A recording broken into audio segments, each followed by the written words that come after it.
جمال الوجود بذكر الإله وتصفو الحياة بنور هداه جمال. اللہ تبارک و تعالیٰ نے ان لوگوں کو قتل کرنے کا جو حکم دیا تو اس میں ایک بات تو یہ سمجھنے کی ہے کہ یہ سزا تھی ان کے ارتداد کی، یعنی وہ پہلے موسیٰ علیہ السلام پر ایمان لا چکے تھے، اللہ تبارک و تعالیٰ کی توحید کے قائل بھی ہو چکے تھے، لیکن انہوں نے اب اس بچھڑے کو اپنا معبود بنا کر اس کی پرستش کر کے اس کی عبادت کر کے اپنے آپ کو ایمان سے خارج کر لیا. نتیجہ ہے کہ وہ کافر ہو گئے. اور کوئی مسلمان جب کفر اختیار کرے تو اس کو ارتداد کہتے ہیں، یعنی اس کا مرتد ہو جانا. تو یہ لوگ مرتد ہو گئے تھے اور مرتد ہونے کی پاداش میں ان کو یہ حکم دیا گیا کہ یہ ایک دوسرے کو قتل کریں، یعنی جو مرتد نہیں ہوئے تھے وہ مرتد ہونے والوں کو قتل کریں. تو اس سے معلوم ہوا کہ حضرت موسیٰ علیہ السلام کی شریعت میں بھی مرتد ہونے والے کی سزا قتل ہوتی تھی. دوسری بات یہ کہ اس قتل کرنے کے بعد، قتل کا حکم دینے کے بعد اللہ تبارک و تعالیٰ نے ایک جملہ ارشاد فرمایا کہ ذالکم خیر لکم عند بارئکم، یعنی یہ عمل کہ تم مرتد ہونے والوں کو قتل کرو یہ تمہارے لیے بہتر ہے تمہارے خالق کے نزدیک، تمہارے پیدا کرنے والے کے نظر میں یہ بہتر عمل ہے، اس سے فائدہ ہوگا، یہ مصلحت والا ہے.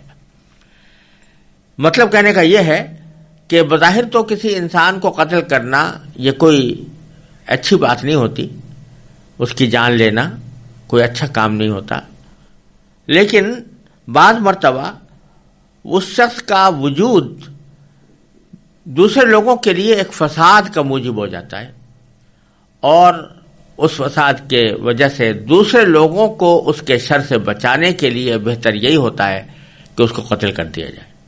جیسے کہ کوئی شخص دوسرے کا قاتل ہو، اب اگر اس کو قتل نہ کیا جائے اور وہ دندراتا پھرے تو لوگوں کو اس بات کی ترغیب ہوگی کہ وہ بھی دوسرے لوگوں کو قتل کیا کریں، ناحق قتل کیا کریں. تو اللہ تعالیٰ نے اس موقع پر قصاص کے احکام دیے ہیں جو انشاءاللہ سورہ بقرہ میں آگے آئیں گے. اور اسی طرح اگر کوئی شخص دھڑلے سے ڈاکے ڈالتا پھرتا ہے، لوگوں کے جان مال اور آبرو پر حملہ آور ہوتا ہے، تو اس کو بھی بعض اوقات قتل کرنے کی اجازت ہو جاتی ہے.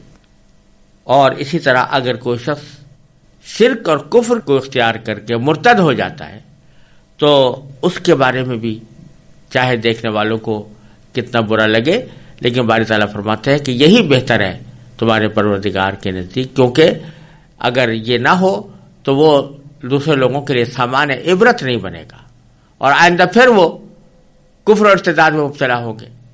پھر اگر کفر اور ارتداد کی حالت میں ہی ان کا انتقال ہو تو ان کے لیے ابدی جہنم ہے، لیکن اگر دنیا میں وہ سزا پا کر توبہ کر لیں تو پھر کم از کم ابدی جہنم سے نجات پا جائیں گے.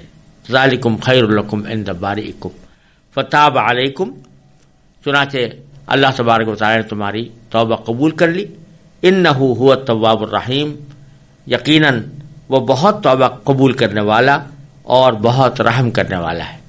یعنی سمجھ لیجئے کہ تابہ یتوب کے لفظی معنی عربی زبان میں ہوتے ہیں کسی کی طرف رجوع کرنا، لوٹنا.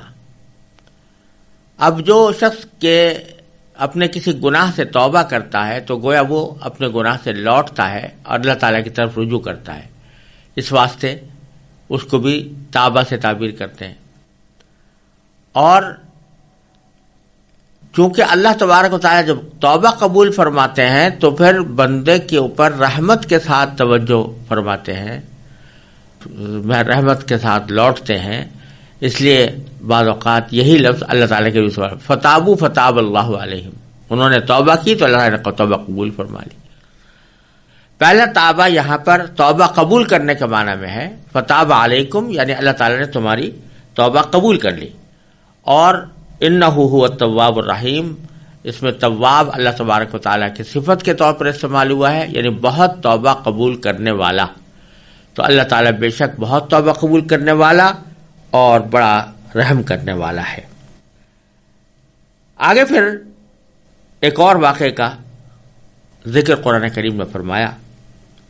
وہ واقعہ یہ تھا کہ جب حضرت موسیٰ علیہ السلام تورات لے کر کوہ طور سے بنی اسرائیل کے پاس آئے اور ان کو بتایا کہ یہ اللہ تبارک و تعالیٰ کی طرف سے نازل کی ہوئی کتاب ہے اور تمہاری ہدایت کے لیے نازل کی گئی ہے، اور تمہیں اس بات کا حکم دیا گیا ہے، پابند بنایا گیا ہے کہ تم اس کتاب کے احکام پر عمل کرو، یعنی جو اس میں کام کرنے کے لیے کہا گیا ہے وہ کرو، اور جس کام سے روکا گیا ہے اس سے باز رہو.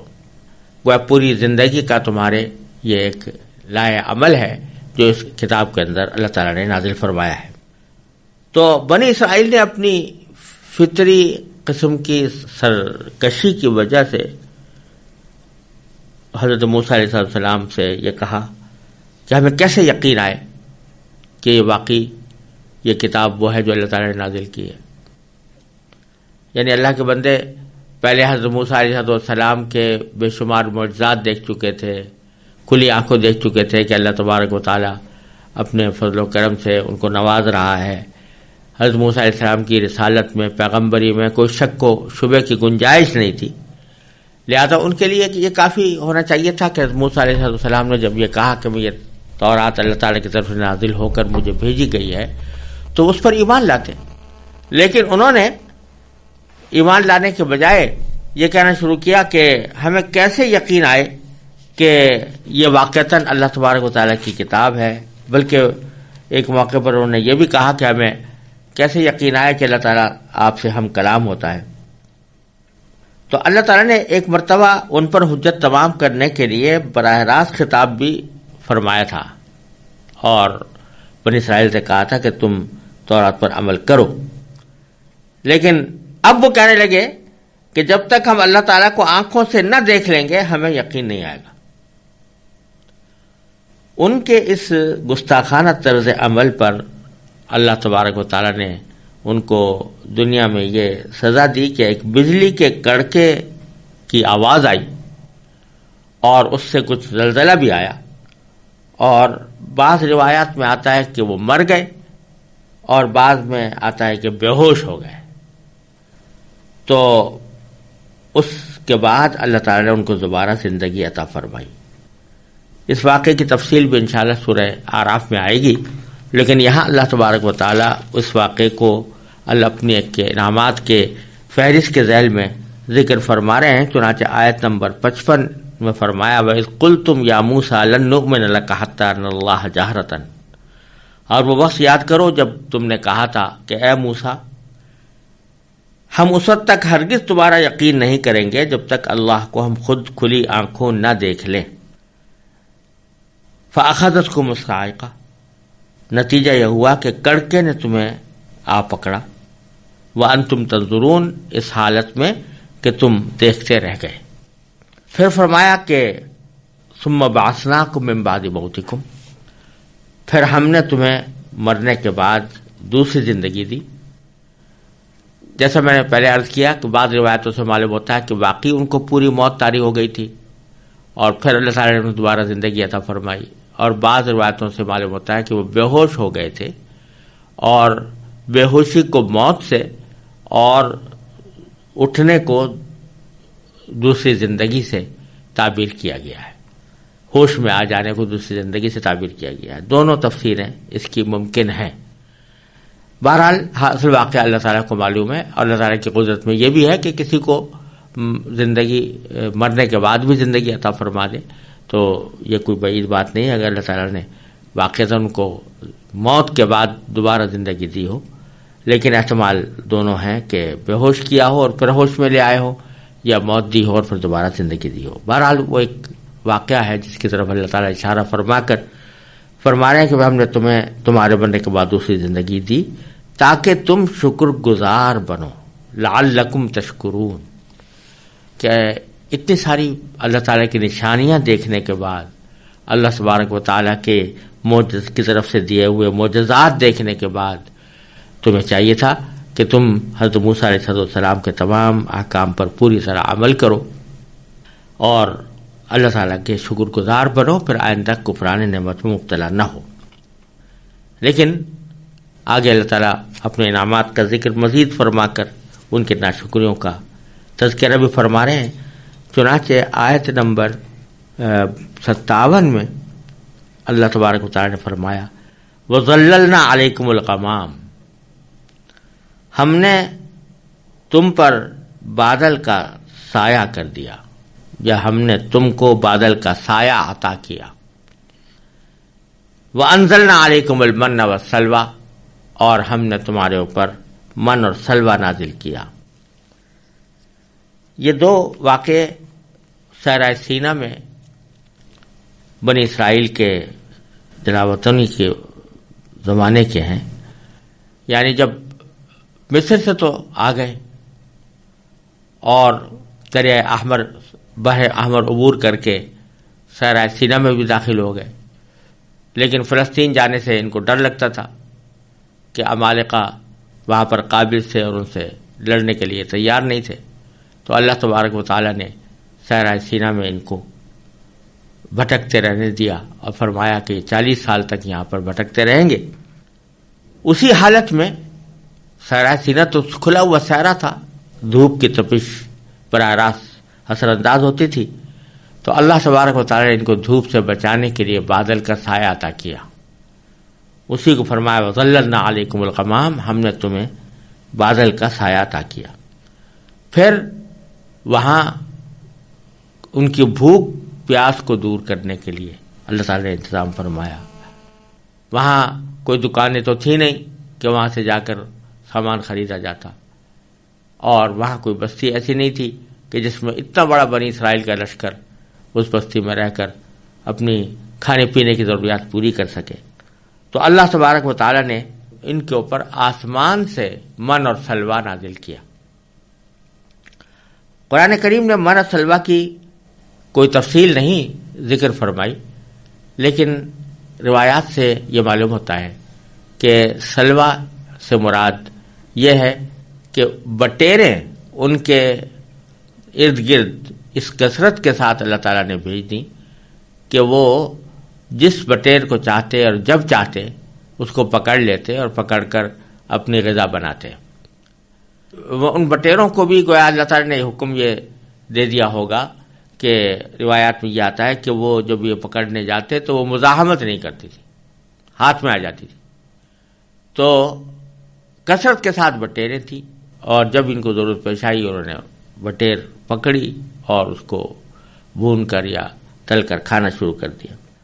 اور دوسرا یہ کہ من نازل کیا۔ من کی تفسیر بعض روایتوں سے معلوم ہوتا ہے کہ یہ ایک بوٹی تھی جس کو ترنجبین کہتے تھے، اور یہ میٹھی انداز کی ہوتی تھی، اور اس صحرائے سینا میں اللہ تعالیٰ نے اس کو بہت ہی افراد کے ساتھ پیدا کر دیا تھا۔ وہ خود بخود ان کی غذا براہ راست بغیر کچھ پکائے ہوئے بھی اس کو کھایا جا سکتا تھا۔ اور بعض حضرات نے اس کی تفسیر یہ کی ہے کہ یہ اوس پڑتی تھی رات کے وقت میں، اور جب صبح ہوتی تھی تو یہ اوس کسی کھانے کی چیز میں تبدیل ہو جاتی تھی، اور وہ طلوع آفتاب سے پہلے پہلے کھانے کے لیے بنی اسرائیل کے لیے مہیا ہو جاتی تھی۔ بائبل کے اندر اور اسرائیلی روایات میں بھی اسی قسم کی کچھ تفصیل آئی ہے۔ بہرحال ہمیں اس تفصیل میں جانے کی ضرورت نہیں ہے۔ قرآن کریم نے اتنی بات بتائی ہے کہ یہ کوئی اعلیٰ درجے کی غذائیں تھیں جو بنی اسرائیل کو اللہ تعالیٰ نے خاص طور پر عطا فرمائی تھیں اور غیر معمولی طریقے پر عطا فرمائی تھی، کیونکہ اس کو نازل کرنے سے تعبیر فرمایا وَأَنزَلْنَا عَلَيْكُمُ الْمَنَّ وَالسَّلْوَىٰ، ہم نے تمہارے اوپر من اور سلوہ نازل کیا۔ اور آگے فرمایا کُلُوا مِن طَیِّبَاتِ مَا رَزَقْنَاکُمْ، کھاؤ جو پاکیزہ رزق ہم نے تمہیں بخشا ہے وہ کھاؤ۔ یعنی یہاں یہ اللہ تعالیٰ نے یہ نہیں فرمایا کہ قلنا، ہم نے کہا، مطلب یہ کہ جب بنو سلوہ اتنی کثرت کے ساتھ تمہارے سامنے آ رہی تھی کہ وہ زبان حال سے اللہ تعالیٰ کا یہ پیغام پہنچا رہی تھی کہ جو پاکیزہ رزق ہم نے تم کو دیا ہے وہ کھاؤ، شوق سے کھاؤ.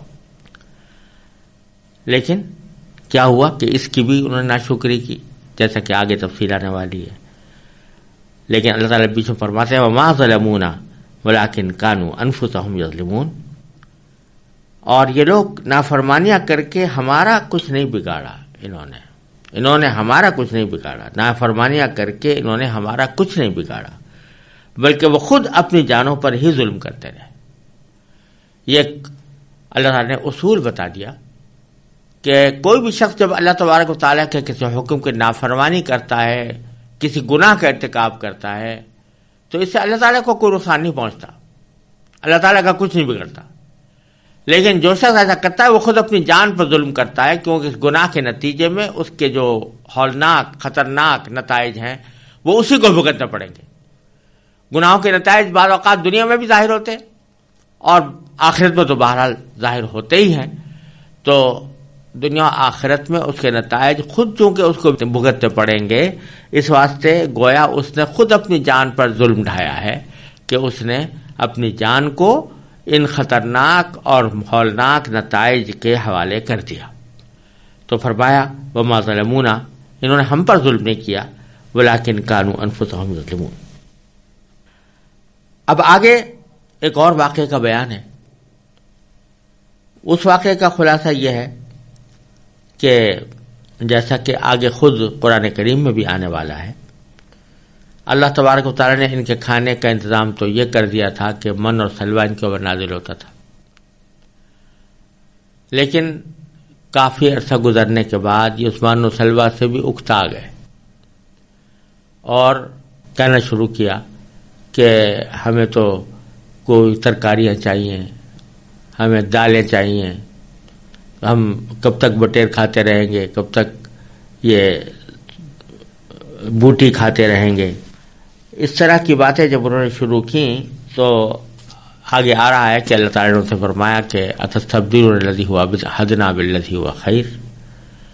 لیکن انہوں نے اپنا اصرار جاری رکھا تو اللہ تبارک و تعالیٰ نے ان کو ایک بستی کا پتہ بتایا کہ اس بستی کے اندر چلے جاؤ، وہاں پر جو کچھ بھی تمہیں پسند آ رہی ہیں باتیں، جس قسم کے کھانے پسند آ رہے ہیں وہ سب تمہیں مل جائیں گے. البتہ جب داخل ہو تو اپنے سابق گناہوں سے شرمندگی کا اظہار کرتے ہوئے جھکے ہوئے سروں کے ساتھ داخل ہو، اللہ تعالیٰ سے مغفرت مانگتے ہوئے داخل ہو، تو اس سے تمہاری ہم پچھلی خطائیں معاف کر دیں گے اور تمہیں اچھا بدلہ دیں گے، اور پھر اس بستی کے اندر تم جو چاہو وہ کھا سکتے ہو. لیکن جب یہ لوگ داخل ہوئے تو اللہ تعالیٰ کے حکم کی بنا فرمانی کی.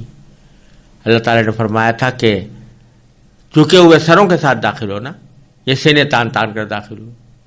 اللہ تعالیٰ نے فرمایا تھا کہ مغفرت مانتے ہوئے داخل ہونا، یہ بہت ہی تمسخر آمیز قسم کے نعرے لگاتے ہوئے داخل ہوئے. اس واقعے کا ذکر اللہ تبارک و تعالیٰ نے آگے آیت نمبر 58 اور 59 میں فرمایا ہے. چنانچہ فرمایا وَإِذْ قُلْنَا، وہ وقت یاد کرو جب ہم نے کہا تھا کہ ادخلوا هذه القرية، کہ اس بستی میں داخل ہو جاؤ. یہ بستی کون سی تھی اس کی تفصیل قرآن نے نہیں بتائی، لیکن بعض روایتوں میں آتا ہے کہ اریحا کی بستی تھی، بعض کا خیال ہے کہ بیت المقدس والی بستی تھی، واللہ عالم، ہم یقین کے ساتھ کچھ نہیں کہہ سکتے. بستی میں داخل ہونے کا حکم قرآن نے دیا ہے. فَكُلُوا مِنْهَا حَيْثُ شِئْتُمْ رَغَدًا، بستی میں چلے جاؤ اور وہاں سے جو چاہو، جہاں سے چاہو جی بھر کر کھاؤ. اور البتہ ساتھ میں فرمایا وَادْخُلُوا الْبَابَ سُجَّدًا، دروازے میں داخل ہونا جھکے ہوئے سروں کے ساتھ. سجد ساجد کی جمع ہے، اور ساجد اصل میں تو اس شخص کو کہتے ہیں جو سجدہ کر رہا ہو، لیکن سجدے کا لفظ بعض اوقات پیشانی ٹیکنے کے علاوہ محض جھکنے کے لیے بھی استعمال ہوتا ہے. تو یہ جو کہا جا رہا ہے کہ دروازے میں سجدہ کرتے ہوئے داخل ہونا، تو ظاہر ہے کہ داخل ہوتے ہوئے تو آدمی اگر سجدہ کرے گا تو داخل نہیں ہو سکے گا، داخل ہو رہا ہوگا تو سجدہ نہیں کر سکے گا. تو اس لیے یہاں پر مراد دوسرے معنی ہیں جو قرآن کریم کے اندر دوسری جگہ پر بھی استعمال ہوئے ہیں اور عربی زبان کے اندر اس کا مفہوم پوری طرح ممکن ہے، وہ یہ کہ سجدے کو جھکے ہوئے بدن کے ساتھ تعبیر کیا جاتا ہے، جس سے رکوع کی حالت ہوتی ہے. تو سجدن کے معنی یہاں پر یہی جھکے، کہ جھکے ہوئے سروں کے ساتھ داخل ہونا، یعنی تواضع کے ساتھ داخل ہونا، کہ اب تک تمہیں جو اللہ تبارک و تعالی نے صحرا کی خاک چھنوائی ہے وہ تمہاری بدعمالیوں کی وجہ سے چھنوائی ہے، اور اب تم اس بدعمالیوں پر نادم ہو کر داخل ہونا تاکہ تمہاری یہ جلاوطنی ختم ہو جائے. تو وقولوا حطۃ، اور ساتھ میں جب داخل ہو تو یہ کہنا کہ حطۃ، حطہ یعنی مغفرت، یعنی ہماری گزارش یہ ہے کہ آپ ہماری مغفرت فرما دیجئے. حطہ کے لفظی معنی سے میں ہے کسی چیز کو جھاڑ دینا، تو مطلب یہ کہ ہمارے گناہوں کو جھاڑ دیجئے. ہمارا مقصد یہ ہے، ہماری آپ سے فرمائش یہ ہے، ہماری آپ سے درخواست یہ ہے کہ آپ ہمارے گناہوں کو جھاڑ دیں. حطۃ یعنی مطلوبنا حطۃ، مقصودنا حطۃ، ہم آپ سے مغفرت چاہتے ہیں. تو جب دو کام کرو گے کہ جھکے ہوئے سروں کے ساتھ داخل ہوگے اور زبان پر تمہارے استغفار ہوگا کہ مغفرت طلب کر رہے ہوگے، تو نغفر لکم خطایاکم، تو تمہاری خطاؤں کو ہم معاف کر دیں گے. وَسَنَزِيدُ الْمُحْسِنِينَ، اور صرف اتنا ہی نہیں کہ خطاؤں کو معاف کر دیں گے، بلکہ آگے جو لوگ نیکی کریں گے تو ان کو اور زیادہ بھی دیں گے، یعنی ثواب بھی دیں گے.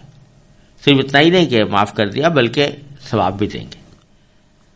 فَبَدَّلَ الَّذِينَ ظَلَمُوا قَوْلًا غَيْرَ الَّذِي قِيلَ لَهُمْ، فرمایا کہ مگر ہوا یہ کہ جو بات ان سے کہی گئی تھی ظالموں نے اسے بدل کر ایک اور بات بنا لی. کیا مطلب؟